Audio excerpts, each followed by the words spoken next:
une feuille sur laquelle Pierre voulait que les participants puissent intervenir. On aura un retour par rapport aux résultats des sondages, Pierre et Jean-Marc? Oui, théoriquement, ça devrait s'afficher. Tout à l'heure, par exemple, il y a eu un partage de résultats sur le questionnaire de Pierre. Je pense, Oui. je pense que dans 5 minutes, quand tout le monde aura répondu, on pourra voir les résultats. Oui, c'est bien. L'objectif, c'est de partager. Très bien. C'est pas noté, hein, donc voilà. Donc, il n'y aura pas de résultats en fin de course, même si on est bien en première session. Enfin, moi, comme j'ai été concentré sur la présentation, je ne sais pas si j'ai répondu, j'ai posé la question de 4 propositions au début, je ne sais pas si j'ai annoncé après laquelle des 4 propositions était fausse. Non, on n'a pas. Alors, désolé, voilà, comme c'est moi qui gère la technique. Non, c'est moi. On n'a pas effectivement montré les résultats des sondages précédents, mais c'est tout à fait faisable. À vous de me dire quand vous voulez. Si tu peux le montrer là, parce que ça, je vais faire un lien. Alors, on va d'abord. Moi, je ne peux pas faire tous les sondages en même temps. Donc, je vais d'abord terminer ce sondage-ci et mettre. Tout le monde a répondu. Je vois qu'il y a 17 personnes. Bon, ben, voilà. Hop, hop. Voilà. Et là, je vais mettre fin au sondage et partager les résultats. Voilà.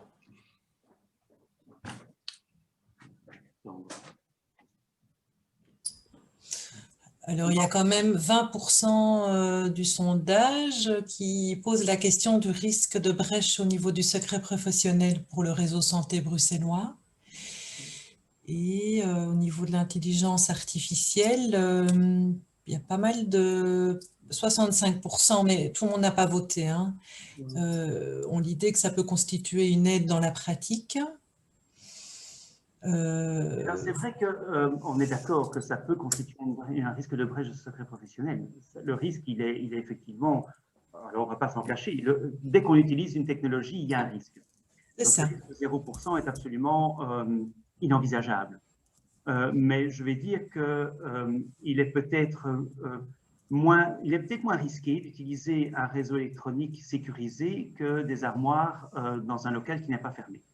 Et on a constaté que dans le passé, donc, tous les décès médicaux étaient conservés dans un local qui n'était souvent pas fermé, dans des armoires qui n'étaient pas fermées non plus. Et donc, tout le monde pouvait rentrer dans ce local sans aucun contrôle. Tandis qu'ici, l'avantage, c'est que si d'aventure il y a une brèche de sécurité qui est observée, on peut voir automatiquement qui a accédé à quoi. Et donc, c'est dès qu'on peut retracer. Alors, c'est vrai que le hacking est là, mais il y a des pare-feux, il y a un système qui est mis en place pour éviter autant que possible ce type de problème. Et ça, pour moi, je pense que le réseau santé en général va être amené et devra être amené à remplacer l'échange d'informations par courrier électronique. Mais alors, quel est le sens de ce réseau de santé qui se présente comme sur base volontaire et avec consentement s'il finit par être ce qui va remplacer, mettons, les dossiers papier? Alors, il ne va pas remplacer le dossier papier. Le réseau santé bruxellois ou le réseau santé ne va que remplacer les méthodes actuelles de transfert de données entre acteurs de santé. Donc, oui, c'est-à-dire les échanges de mails. Voilà, par exemple, vous allez, au lieu d'envoyer une prescription papier ou un mail au kiné, vous allez dire, ben voilà, le document est disponible sur le réseau santé, vous pouvez le consulter, et donc il va le consulter sans avoir de risque que le transfert soit perverti, on va dire. Et donc, c'est vraiment ça. Donc, il faut bien se mettre en tête que le réseau santé ne détient pas le dossier médical. Il ne permet que l'échange de certaines parties du dossier médical et ces parties-là sont décidées par l'hôpital et ses médecins, puisque un médecin peut très bien dire à l'hôpital, moi je ne veux pas partager tel document. Donc, au fond, on aurait avantage à présenter le réseau santé comme un système d'échange de données qui est nécessaire dans les systèmes de soins sécurisés, plutôt que comme un réseau. Alors, c'est vrai que c'est plutôt un outil de partage. Alors, pourquoi on parle de réseau? Tout simplement parce que ça établit un réseau entre les acteurs de santé. Parce que quand on parle de réseau, on parle de tuyaux. Mais c'est vrai que dans les faits, ça sert de partage. C'est-à-dire que, surtout dans notre domaine, les mots sont importants. Oui, et pour nous, le réseau, c'est tout à fait différent. Pour nous, le réseau, c'est ce qui constitue les différents acteurs de soins autour d'un patient, pas autour de ceux qui ont les informations, mais ceux qui se soucient du patient. Oui. Et donc, effectivement, ça me semble important et c'est pour ça que je trouvais très important que tu puisses présenter ce réseau bruxellois, parce que je pense qu'on en a une perception vraiment autre de ce que ça n'est. Et qu'il peut quand même y avoir beaucoup de... Voilà, par exemple, cette idée que ce n'est pas le dossier du patient, c'est vraiment des questions, peut-être que tout le monde l'avait toujours bien compris, mais pour moi, il m'a fallu du temps pour faire une distinction entre justement cette question du partage des données entre les différents acteurs de soins et le dossier.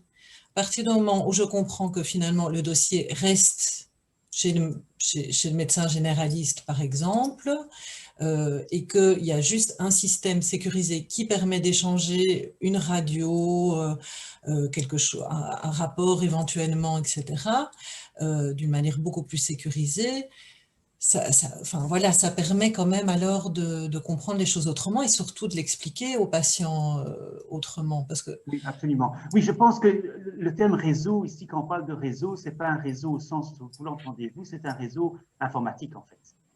Donc, c'est un terme technique. C'est un réseau technique.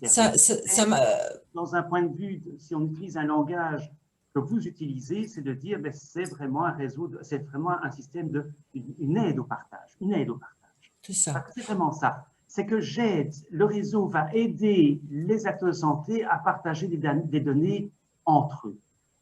De manière sécurisée, parce que les données, on les partage déjà. Oui, mais de manière sécurisée. Donc, on va tâcher d'enlever un certain nombre de zones où le risque de perversion est possible. Par exemple, dès qu'évidemment on fait un mail, ben, on passe par un fournisseur Internet, on passe par un certain acteur sur lequel on n'a aucun contrôle.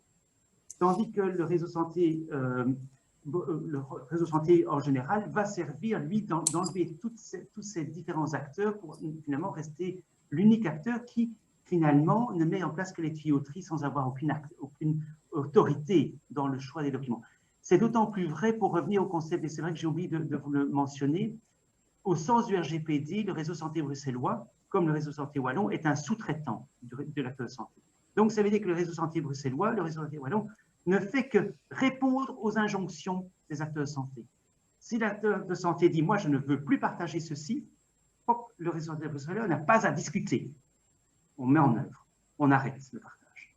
Vous voyez, le patient qui dit « moi, je ne veux plus partager ce document-là », on arrête. C'est pour ça que je dis, ce qui transfère, ce qui passe par le réseau santé bruxellois n'est pas des données exhaustives. Et c'est pour ça que l'acteur de santé garde son rôle principal de faire l'anamnèse, de rencontrer le patient, de comparer ce qu'il a en accès via le réseau avec ce que le patient lui explique. Ça peut être une aide aussi à accélérer un diagnostic. Évidemment, le patient est inconscient ou n'est pas cohérent. Le réseau permet, si les documents sont partagés, d'avoir des informations récentes et de pouvoir prendre les bonnes actions par rapport au patient. Mais c'est toujours une zone de passage sans aucun stockage en soi. Tout ce qu'on va avoir dans le réseau santé bruxellois ou réseau santé wallon, ce sont des hyperliens qui permettent à l'acteur de santé effectivement aller chercher le document où il se trouve. Si le document n'est pas partagé, l'hyperlien n'existe pas au sein du réseau. Vous voyez, donc c'est vraiment ça. Le réseau, il ne va faire que répondre aux injonctions des hôpitaux. Alors, il y a plusieurs questions, et parce que je vois le temps qui passe et il nous reste une dizaine de minutes. Manon Flagel? Oui, moi, ce qui me gêne un peu dans cette numérisation, même du dossier médical, même si j'entends bien que c'est une aide et un outil, c'est qu'on met quand même le citoyen au centre avec cette notion de possibilité de contrôler ces données. Or, on assiste de plus en plus à une fracture numérique et une inégalité face à l'utilisation de ces outils-là par les citoyens. Alors, cette fracture peut être réduite tout simplement parce que, alors je prends par exemple le cas du psychologue, parce que en fait, la psychologie est une matière vraiment vous êtes des acteurs qui vous posez beaucoup de questions par rapport à cet échange et à juste titre parce que vous touchez à la personne même hein, quand vous avez un patient devant vous. Et donc, c'est de voir avec le patient aussi.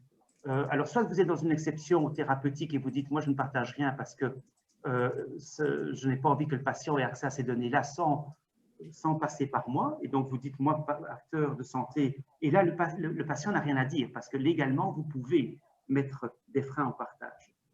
Mais ou bien, vous dites au patient, ben voilà, vous pouvez éventuellement me dire si vous souhaitez que tel document soit partagé avec tel médecin. Donc, ça peut aussi rentrer dans un dialogue pour apprendre au patient à gérer son partage de données. Et alors, je ne dis pas que ça facilite le travail du psychologue hein, ou d'acteur de santé, mais ça permet de peut-être aussi expliquer au patient l'utilité d'un partage de données, lui expliquer dans ses mots et lui dire, mais voilà, quand maintenant vous allez voir un autre médecin, mais il est bon qu'il ait ces données-ci à sa connaissance pour pouvoir vous traiter de façon rapide et correcte en ayant connaissance d'un ensemble d'éléments qui va asseoir son diagnostic. Renaud Brancard avait également le souhait d'intervenir. Alors, Renaud, on n'entend pas ton... Tu as activé ton micro, mais on ne t'entend pas. Toujours pas. Ah. C'est mieux? Ouais. Comme ça, Il faut que tu parles fort. Hein. Ok. Bon. Deux questions principales et que je voudrais poser en termes aux deux orateurs et en termes de génération. Parce qu'aujourd'hui, on est dans une génération de personnes qui n'ont pas connu les ordinateurs et qui voyons comment on peut mettre des précautions, aménager les choses pour que dans le futur, eh bien, la personne, le public puisse faire des choix. Mais il faut quand même penser que de plus en plus, on est face à une deuxième génération qui est celle qui est née avec les ordinateurs et pour lequel, je dirais, ce regard sur cette possibilité de choix est quand même très différente. Hein. J'en veux pour preuve, ben voilà, toutes les précautions qu'on prend pour que le public puisse faire des choix de partager ou de ne pas partager. Le problème, c'est que RGPD a posé ses choix tant pour les réponses sur les mails qu'en de multiples endroits et que, par facilité, la population générale donne son accord un peu à tout. Hein, parce que sinon, il faudrait contrôler tout ce qui se passe autant sur son smartphone que, je dirais, dans les différentes applications de recherche de films ou de partage de musique. Et ce que moi j'assiste, c'est que je remarque qu'il y a un appauvrissement progressif des propositions. Je dirais quand on fait une recherche Google, je crois que 99% des personnes se limitent à la première page, éventuellement à la deuxième, alors qu'il y en a des centaines, voire des milliers. Alors pour les diagnostics ou pour le problème du médical, cela se pose aussi puisque on est tout à fait d'accord, Hélène, que ça ne remplace pas le dossier, mais le risque c'est que cela se limite que l'analyse, entre guillemets, d'une situation médicale se limite aux informations qui sont accessibles et disponibles. Et que de plus en plus, on voit apparaître, grâce aux techniques et à la technologie, des découvertes fortuites. Moi, je ne compte plus les patients qui viennent me dire qu'on leur a fait une RMN pour telle chose et qu'on leur a découvert telle ou telle autre chose qui n'était pas demandée. Et je ne compte plus non plus le nombre de patients qui vont dans les soins intensifs, qui vont dans un secteur d'urgence médicale et qui se font passer 36 000 examens sans même que leur médecin ne les ait vus, uniquement sur base de l'anamnèse qui a été récoltée par l'infirmier, et que quelques heures plus tard, on leur donne un diagnostic et un traitement, et seulement le médecin apparaît à ce moment-là. Et donc je pense qu'on inverse les choses. Le risque, c'est qu'avec on inverse la question médicale ou la question psychologique et que l'assistance qui prenne le dessus sur, je dirais, l'audace clinique, l'audace diagnostique, l'audace thérapeutique, qui est un épuisement progressif, tel qu'on le constate déjà, je crois, avec la nouvelle génération. Voilà, merci beaucoup. Qui veut répondre? Ouais, je pense que ça, donc, je pense que ça a trait aussi à ce que Manon évoquait tout à l'heure, la fracture numérique. Et la fracture numérique, moi, je suis un peu moins tendre que Jean-Marc sur le sujet. Je pense qu'elle est là. Quand on assiste, s'il y avait déjà une médecine à 2 vitesses, ben on voit 3, 4 vitesses qui sont en train de s'installer. Et ça, c'est, à mon sens, indéniable. Je n'ai malheureusement pas de réponse sur la question que tu poses, Renaud. Comment on prend, enfin, si j'ai bien compris, comment on ordonne, comment la machine interagit avec l'être humain pour donner le meilleur diagnostic, le meilleur étant un terme général. C'est quelque chose qui est en construction, on est dans quelque chose qui est extrêmement neuf. Le formatage de la pensée par la machine, moi, il m'apparaît apparent. Donc, j'étais architecte jusqu'à la fin des années, jusque dans les années 2000. J'ai vu les machines arriver et je peux me balader dans la rue et savoir avec quel logiciel l'architecte a dessiné le bâtiment.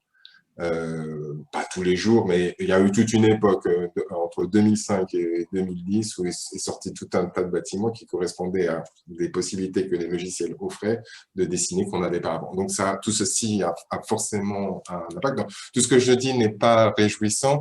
Et puis, tout à l'heure, je vais venir sur la partie plus réjouissante après.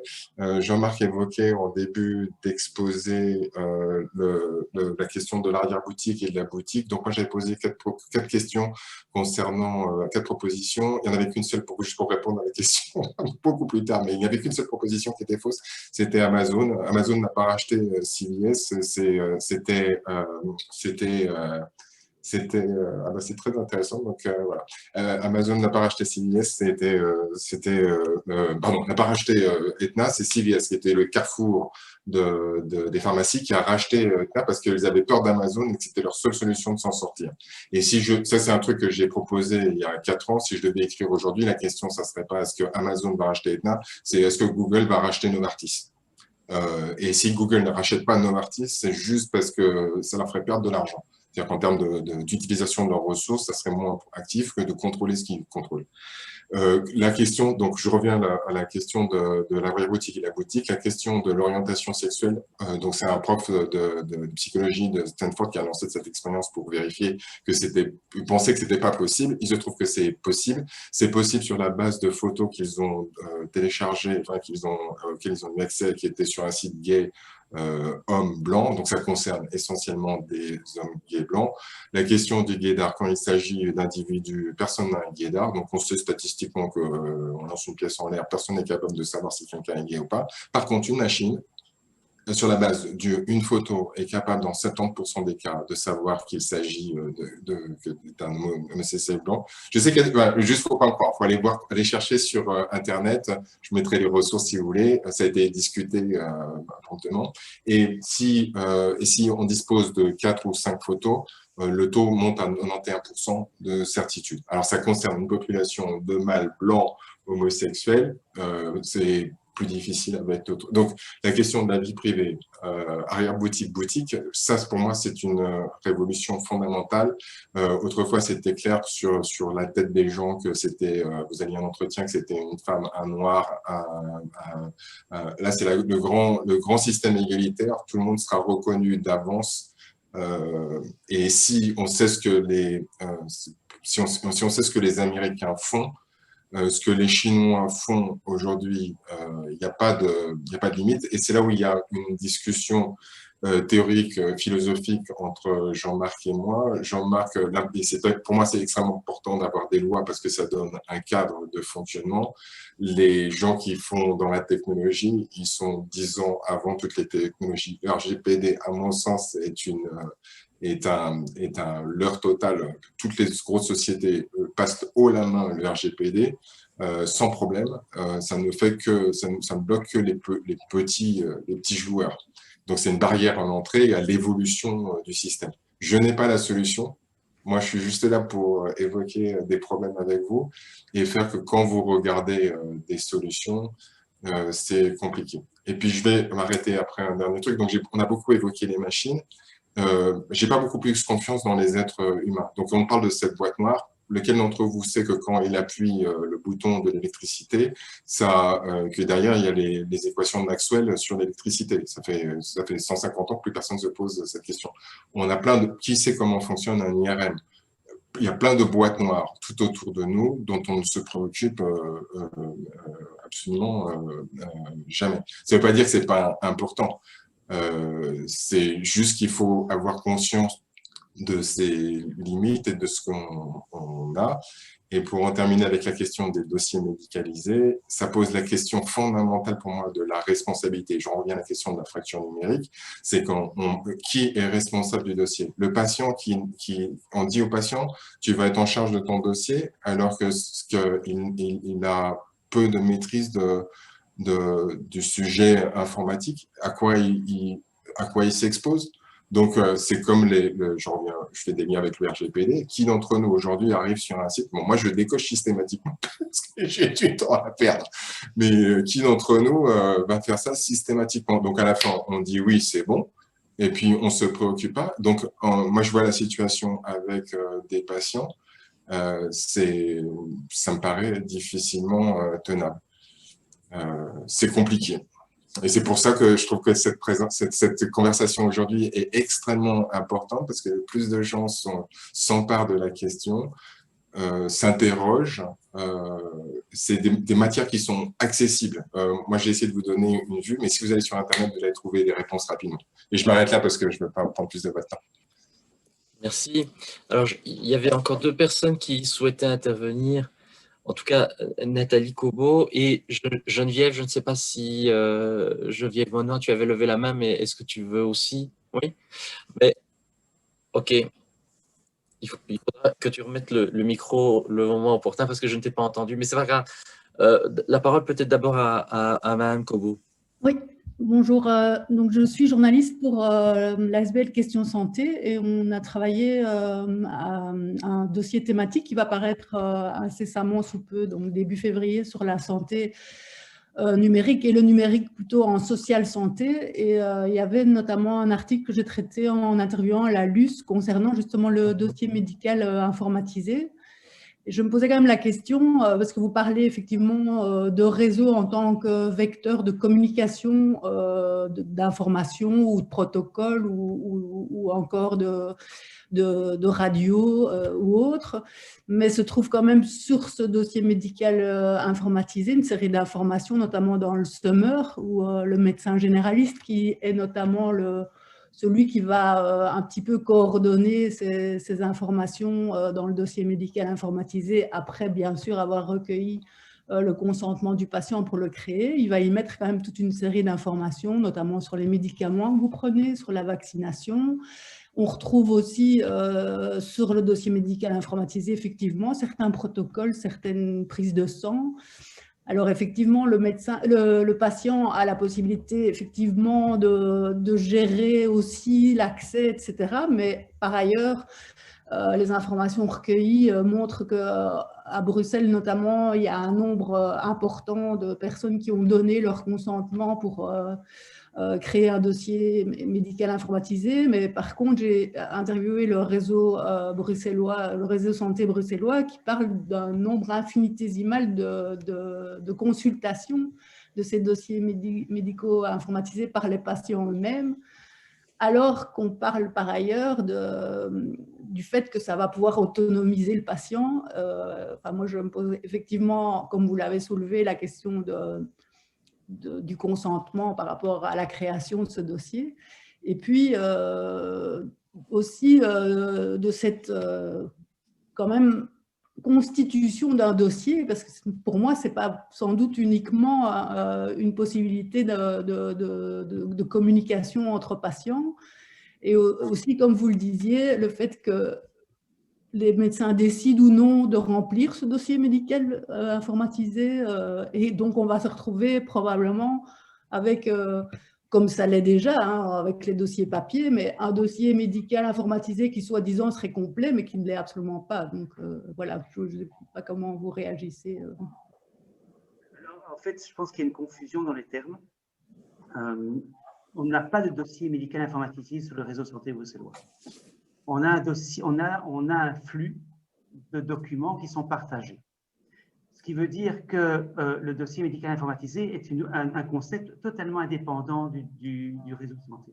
C'est un concept qui est en place depuis 15 ans et qui est un dossier qui est effectivement coordonné par le médecin généraliste. Et c'est vrai que le médecin généraliste pose la question aux patients et puis, pour l'avoir vécu, il n'y a aucune explication qui est derrière. Mais ce n'est pas ça qui va circuler sur le réseau. Le réseau ne va voir circuler que certains documents PDF. Ce sont les documents PDF qui en général circulent. Et c'est pour ça qu'on parle d'un dossier partagé. En fait, c'est plutôt de documents partagés.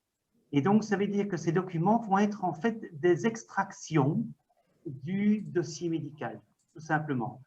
Alors, c'est vrai qu'il y a cette question de semeur. Alors là, c'est quoi? C'est tout simplement, c'est le résumé, un résumé qui est nourri par le médecin généraliste. Et par défaut, il est accessible, mais quand on dit par défaut, c'est-à-dire qu'on peut désactiver ce semeur, mais ce n'est toujours pas de document. Ce sont des informations et il n'y a toujours pas de dossier médical au sein du réseau. Donc là, il faut vraiment bien distinguer le dossier médical informatisé, qui est un concept totalement différent que le concept de partage de données au sens des réseaux santé. Donc vraiment, c'est pour ça que je dis bien ce qui est partagé, c'est ce que le patient veut bien partager, ce que le médecin ou l'acteur de santé veut bien partager. Et donc, si l'acteur de santé ne veut pas partager, ben, ce ne sera pas accessible, ce ne sera pas partagé. Et donc là, c'est vraiment quelque chose de très important et c'est là-dessus que le réseau insiste parce qu'il y a vraiment cette volonté d'action volontaire. Alors, c'est vrai qu'il y a la fracture numérique, on est d'accord là-dessus, mais voilà, on ne peut pas faire plus en termes de contrôle. C'est contrôlé par les acteurs de santé, c'est contrôlé par le patient. On espère qu'on va peu à peu tomber dans une génération qui va pouvoir accéder. Alors, c'est peut-être aussi une question d'information qui est donnée réellement par les acteurs de santé, et je pense ici peut-être par les hôpitaux qui n'ont peut-être pas toujours le temps de délivrer toute l'information, ou l'acteur de santé qui n'a pas le temps non plus, parce que voilà, il a une patientèle qui attend en salle d'attente et il ne peut pas accorder autant de temps qu'il le souhaiterait dans l'explication de ce fameux dossier partagé ou document partagé. Donc, voilà. Je ne sais pas si j'ai répondu à votre question, mais voilà. Oui, juste préciser peut-être que quand on arrive sur le réseau santé-bruxellois.be, on a accès, en se connectant via ITSME, à toute une série d'informations. Donc, c'est un canal de communication, certes, et un canal d'accès. Mais l'accès qu'aux documents dont vous voulez, qui ont effectivement été partagés, vous n'accéderez jamais à votre dossier médical par le réseau. Non, mais il y a quand même énormément d'informations. Mais en fait, vous croyez que le document est sur le réseau, mais en fait, c'est un hyperlien.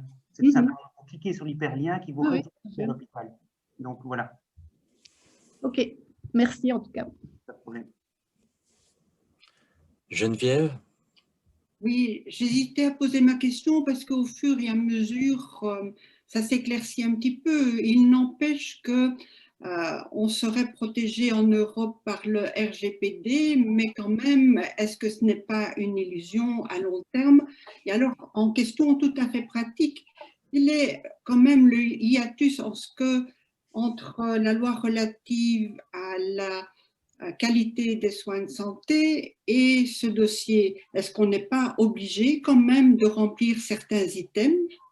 Bien sûr, ce ne sera peut-être pas dans le flux de réseau et ça restera dans le dossier médical, Mais n'empêche, moi qui travaille essentiellement dans l'arrière-boutique de Montaigne, je me sens très mal à l'aise même de mettre un diagnostic, parce que inévitablement, un diagnostic dans notre métier, c'est un sérieux pronostic et on ne peut pas infliger ça aux patients. Alors leur expliquer ça, je veux bien, moi je veux bien, j'ai le temps, je peux leur expliquer.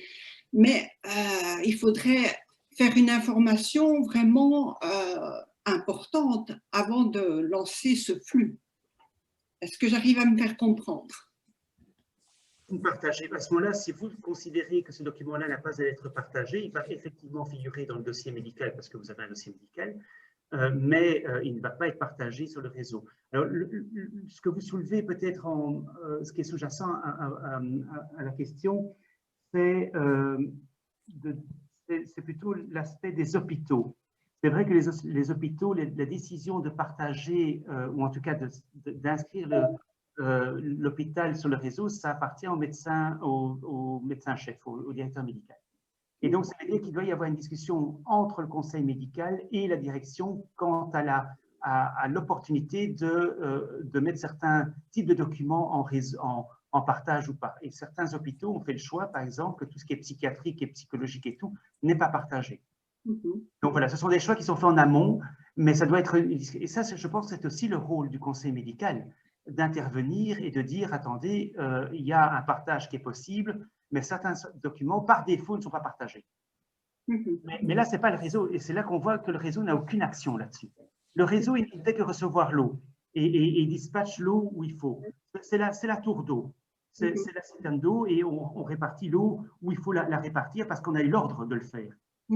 Mais l'eau, elle est fournie par les hôpitaux, et ce sont les hôpitaux qui règlent le robinet comme ils l'entendent. Mais ça doit, et ça, je suis vraiment très soucieux du dialogue entre le conseil médical et la direction médicale de l'hôpital, parce que je pense que ça, c'est fondamental pour justement bien paramétrer ce fameux DMI au sein de l'hôpital. Je sais qu'il y a des hôpitaux qui passent à des DMI plutôt, voilà, qui changent totalement leur DMI. Et c'est là qu'il faut commencer à discuter avec le conseil médical et la direction médicale pour justement peut-être exclure du partage certains documents par défaut. Donc, on inverse on prend vraiment un dialogue avec l'hôpital. Je pense que c'est fondamental. Alors, le RGPD est peut-être un leurre sans être un leurre. J'abonde dans le sens de dire que le RGPD a été mal rédigé parce qu'en fait, le RGPD a été construit pour contrer les GAFAM. C'est une mauvaise technique législative. Et c'est vrai que les petits ont dur à respecter le RGPD, on tâche de mettre des instruments à leur usage et tout, mais je suis d'accord avec vous, le RGPD n'est pas un instrument facile à utiliser, et parce que la cible a été la mauvaise, tout simplement. Moi, je voudrais mal répondre à la question de Geneviève, à répondre à côté de la plaque. Vu de mon point de vue, moi, je traite des données qui sont encodées par les centres qui s'occupent de toxicomanie. J'observe qu'il y a des centres qui n'encodent pas. Et à mon sens, ça pose un autre problème de responsabilité. Je me demande de quel droit les professionnels s'arrogent le droit pour les patients de refuser d'encoder. Et ça pose un autre problème. Je dis pas, je comprends très bien la position que vous évoquiez, etc., mais ça pose quand même un autre problème. Ça pose la question de la responsabilité qui est en charge des questions du soin, etc.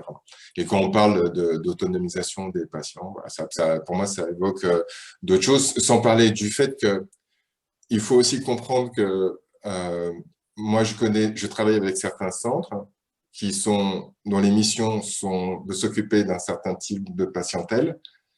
Et je peux très bien voir à partir de croisements de données que ce n'est pas exactement ce type de patientèle dont ils s'occupent. Et ça correspond à des difficultés quotidiennes auxquelles ils sont confrontés. Et de temps en temps, ils ont besoin de respirer et ils prennent un type de patient qui est, entre guillemets, plus facile à gérer. C'est un problème de rémunération du travail, en fait. Et donc, si les choses ne sont pas communiquées, sont entre guillemets cachées, c'est très, très difficile de faire évoluer le système aussi. Je sais que je pose plus de questions que je n'apporte de réponses, mais… une toute petite réponse en 2 mots, c'est que si on divulgue trop, nous mettons des bâtons dans les roues, à savoir que nous empêchons l'accessibilité aux soins d'autres patients. Je comprends tout à fait. Je veux dire, je bosse sur d'autres projets où je travaille avec des gens dans la rue en ce moment. Je comprends très bien de quoi vous parlez. Oui, on voit bien qu'il y a un glissement des discours vers le droit, vers l'informatisation. On va parler de protection de la vie privée alors que nous parlons de secret professionnel. Tout à fait. On pense au professionnel par rapport à leur relation thérapeutique. C'est parce que on peut avoir confiance dans son psy, dans son médecin, etc., que le secret professionnel nous est imposé. C'est pas parce que le patient a droit. Et donc on voit bien qu'il y a là quelque chose d'un dialogue extrêmement important à avoir parce qu'on ne parle pas la même langue du tout. On voit bien quand vous parlez réseau, nous on entend dossier, et qu'il y a des choses comme ça à mieux comprendre. Voilà. Et qu'on ne pense pas les choses du même point de vue non plus. Pour mettre la question du réseau à part, je vais m'arroger un droit par rapport à Jean-Marc pour expliquer ce que moi je comprends de ce que c'est que le réseau. Je pense que vous utilisez ça absolument tous les jours tel qu'il est exprimé par Jean-Marc. C'est pas différent d'un serveur de mail. La seule différence, c'est que les mails ne sont pas stockés, les dossiers ne sont pas stockés quelque part, ils sont stockés chez les repositoires et que le serveur de mail, la plateforme qui se développe, ne sert qu'à administrer les échanges. Donc, ça dispose du même système de sécurité que vous avez sur vos mails. Personne ne peut lire vos mails. Si vous travaillez dans une boîte, l'administrateur du système peut, s'il veut, accepter vos mails. Voilà, c'est une cascade de droits. Mais il n'y a pas tellement de mystère par rapport à la technologie, je crois. C'est mystérieuse, hein. Pas du tout. Hein, mais je pense que ton explication est très claire. Oui, effectivement, c'est bien ça. Il y a juste une exception, c'est les médecins, par exemple, un médecin généraliste qui ne veut pas mettre en place une structure pour garder le dossier, les documents qu'il veut partager chez lui, parce qu'il n'a pas le système de connexion. Ben, il dit, mais moi, je veux ouvrir un coffre-fort au réseau, mais c'est tout à fait indépendant du réseau lui-même, hein, ou de l'interconnexion. Je dis, voilà, comme ça, dans ce coffre-fort que je gère moi-même, je pourrais mettre les dossiers que je souhaite partager. Pas les dossiers, les documents que je souhaite partager. Voilà. Bon, je vois qu'il y a pas mal de participants qui partent peu à peu, donc c'est peut-être l'heure de clôturer. Il est déjà presque moins 10. Je dirais un petit mot de clôture, Yaya, et puis je te passe la parole. Ça va? Oui. Merci. Voilà, merci à tous ceux qui sont venus. Merci particulièrement à Pierre et Jean-Marc qui ont vraiment beaucoup réfléchi et travaillé sur la manière de vous présenter à vous, particulièrement les travailleurs de terrain dans le domaine, la plupart de la santé mentale et de la psychiatrie, sur ces questions qui sont quand même très, très sensibles et qui ne sont pas résolues certainement avec... comme ça, mais qui nous permettent quand même d'un peu mieux comprendre les choses et de se poser les questions là où on peut les poser. Je vais juste vous dire un peu ce qui, moi, m'a frappé. C'est qu'en même temps, sur ces histoires d'intelligence artificielle, comme au fond, l'intelligence artificielle, c'est pas intelligent. Voilà. C'est pas intelligent du tout. Et donc, néanmoins, ça permet des choses qui vont du côté de la performance, de l'optimalisation, etc., qui paraissent un peu sans limite, même si on n'y est pas encore. Et donc, c'est à ça qu'il va falloir être attentif. Et donc, si d'un côté, on est du côté de la performance et de l'optimalisation, néanmoins, on a pu pointer à différents moments qu'il y a quelque chose qui tend aussi vers l'appauvrissement. Et donc, il y a vraiment une tension, une réflexion à avoir, c'est que, bon, déjà, l'intelligence artificielle, c'est un autre type d'intelligence que l'intelligence humaine, l'un ne va pas sans l'autre, mais que quand même, il y a quelque chose qui va du côté d'une telle assistance et d'une telle facilitation, comme ça continue du quotidien, qu'il y a quelque chose qui va du côté c'est de la modélisation de tout. est quelque chose qui va peut-être du côté de l'appauvrissement. Néanmoins, on voit qu'il y a des choses qui sont laissées tomber par les entreprises en disant « non, ça c'est trop dangereux ». Ça va être énormément de travail au niveau juridique, au niveau éthique dans l'avenir. Même si on écoute Pierre, il y en a qui sont 10 ans en avance sur nous et qu'on sera toujours en retard. Mais enfin voilà, je vous dis ces quelques mots qui me sont venus en vous écoutant et je passe la parole à Yaya et je remercie chaleureusement Jean-Marc et Pierre. Il faut que tu mettes ton micro. Ouais. Merci à vous, merci à toutes celles et ceux qui sont restés jusqu'au bout, courageusement, mais bon, on a bien débordé. En fait, j'avais des réflexions qui allaient dans le même sens que toi, Hélène, à savoir que tu parlais de glissement et à un moment donné, on a essayé d'éclairer le mot réseau qui avait un double sens. À la fois, est-ce que c'est simplement les tuyaux ou bien est-ce que c'est les liens et l'identification des personnes autour qui se reconnaissent et qui interagissent? Et j'ai envie de dire, on a le même glissement du côté du mot employé par Pierre, de modèle. Un modèle mathématique, c'est une mise en forme. Mais modèle, c'est aussi un idéal normatif. Et c'est bien là où on voit, quand il a décrit comment est-ce que les intelligences artificielles fonctionnent, c'est-à-dire qu'au fond, elle crée des moyennes et elle mesure chaque fois les écarts par rapport à cette droite comme ça qui traverse différents points. Et le danger, effectivement, c'est qu'au nom de l'exaltation, enfin, on est dans une situation paradoxale où on est dans une société qui n'a jamais autant exalté les individus et qui en même temps met en place des systèmes qui ont tendance à annihiler toute individualité et singularité, y compris dans un modèle médical où on voudrait en fait avoir des outils qui aident, mais qui ne font qu'aider sur base de certains modèles standardisés qui réduisent le champ de l'imagination, des possibles, de la créativité, comme le disait Renaud tout à l'heure. Donc c'est effectivement ce qui réinterroge à chaque fois, non seulement notre intérêt, mais notre responsabilité, et ça a été dit, mais nous, professionnels, quand nous faisons notre travail, est-ce qu'il n'y a pas certaines choses qu'on avait tendance un peu à mettre de côté ou à oublier, ne fût-ce que des gestes aussi simples que d'informer un patient qui arrive dans un service sur, eh bien, est-ce que vous savez quelles sont les données que nous allons encoder et qu'est-ce qu'on va en faire? Ce sont tous des réflexes qu'il faut réactiver pour remettre effectivement la responsabilité de l'humain au cœur de la relation entre humains. Mais on aura l'occasion encore d'en discuter le 19 mars prochain avec notre invité qui est Vincent Magos. Vincent Magos, merci. Donc 19 mars prochain après-midi pour poursuivre ce cycle santé numérique qui est vraiment passionnant. Merci en tout cas à vous d'y avoir participé, d'y avoir contribué, et merci à toi Hélène pour l'avoir imaginé et lancé. Oui, j'ai oublié de dire, mon GSM qui sonne, j'ai oublié de dire merci à Flore et à Natacha aussi pour l'organisation technique et leur implication. Et donc voilà, on se retrouve le 19 mars et s'il faut se contacter, s'il y a des questions, la Ligue est toujours, voilà, je pense contactable. Hein. Tout à fait. Très bon après-midi. Merci à tous. Au revoir.